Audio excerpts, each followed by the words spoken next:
Botulisme adalah penyakit langka akibat racun yang menyerang sistem saraf. Racun tersebut dihasilkan oleh bakteri Clostridium botulinum. Bakteri tersebut dapat menghasilkan racun yang kuat, bahkan dapat mengancam nyawa orang yang terkena infeksi bakteri tersebut. Racun dari bakteri Clostridium botulinum dapat menyerang sistem saraf pada otak dan sumsum tulang belakang, menyebabkan kejang atau lumpuh otot paralisis flaksit manusia maupun hewan. Sebenarnya, botulisme masih bisa disembuhkan dengan bantuan pengobatan yang tepat. Namun, jika dibiarkan atau penanganannya terlambat, maka racun bisa menyebar dan menyebabkan komplikasi serius yang mengancam nyawa. Spora dari bakteri ini mampu bertahan hidup di lingkungan yang panas, hingga mencapai suhu 90 derajat Celcius dan aktif pada lingkungan asam. Namun, Clostridium botulinum baru bisa melepaskan racun ketika berada pada lingkungan yang tidak mendapatkan cukup oksigen, seperti pada saat di bawah tanah atau lumpur, botol atau kaleng tertutup, dan pada tubuh manusia. Racun botulinum terbagi menjadi 8 jenis, yaitu tipe A, tipe B, tipe C, tipe D, tipe E, tipe F, tipe G, dan tipe H. Tipe A dan tipe B dapat memicu munculnya penyakit pada manusia, serta kerap dimanfaatkan dalam dunia kedokteran untuk mengobati kejang otot atau penyakit dengan pergerakan otot yang terlalu aktif. Tipe E dan tipe F juga dapat menyebabkan timbulnya penyakit pada manusia. Tipe H adalah racun yang dianggap paling berbahaya di dunia. Tipe C, tipe D, dan tipe G masih jarang ditemukan. Racun tipe A, tipe B, dan tipe E sering ditularkan melalui makanan, terutama tipe E yang spesifik terdapat pada ikan. Selain dari makanan, botulisme bisa terjadi karena kontaminasi luka. Kondisi ini juga dapat dipicu oleh adanya spora bakteri yang tumbuh di usus bayi atau pemberian madu pada bayi. Di beberapa kasus, botulisme dapat disebabkan oleh bioterorisme. Berdasarkan faktor risikonya, penyakit botulisme terbagi menjadi beberapa jenis. Di antaranya adalah 1. Botulisme bawaan makanan atau foodborne botulism bakteri berkembang dan menghasilkan racun di lingkungan yang rendah oksigen, seperti pada makanan kaleng yang tidak diproses dengan baik.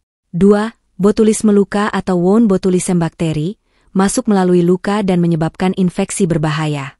Kondisi ini sering terjadi pada orang dengan riwayat penyalahgunaan nafza dalam bentuk suntikan. 3. Botulisme bayi atau infant botulism, botulisme yang disebabkan oleh masuknya spora bakteri C. botulinum ke dalam usus bayi akibat makanan yang terkontaminasi biasanya madu. 4. Botulisme iatrogenik atau iatrogenik botulism, meski jarang terjadi, botulisme dapat disebabkan oleh suntikan botoks yang berlebihan untuk alasan estetika. Gejala botulisme biasanya muncul dalam 6-10 hari setelah infeksi awal. Namun, pada sebagian besar kasus botulisme bayi dan makanan, gejala bisa muncul dalam waktu 12 hingga 36 jam setelah mengonsumsi makanan tertentu yang terkontaminasi. Gejala yang terjadi bisa berbeda-beda, tergantung dari jenisnya.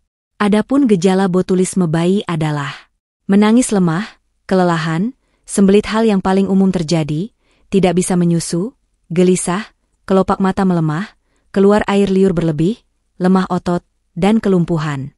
Gejala botulisme makanan adalah mual muntah, kram perut, kesulitan menelan, kesulitan berbicara, penglihatan buram, sesak napas, kelopak mata melemah, kelemahan di kedua sisi wajah, kelumpuhan, mulut kering. Gejala botulisme luka, kesulitan menelan dan berbicara, kemerahan dan bengkak pada kulit, demam, sesak napas, kelumpuhan, kelemahan pada kedua sisi wajah. Gejala botulisme iatrogenik, nyeri kepala, kelemahan otot, kelumpuhan wajah.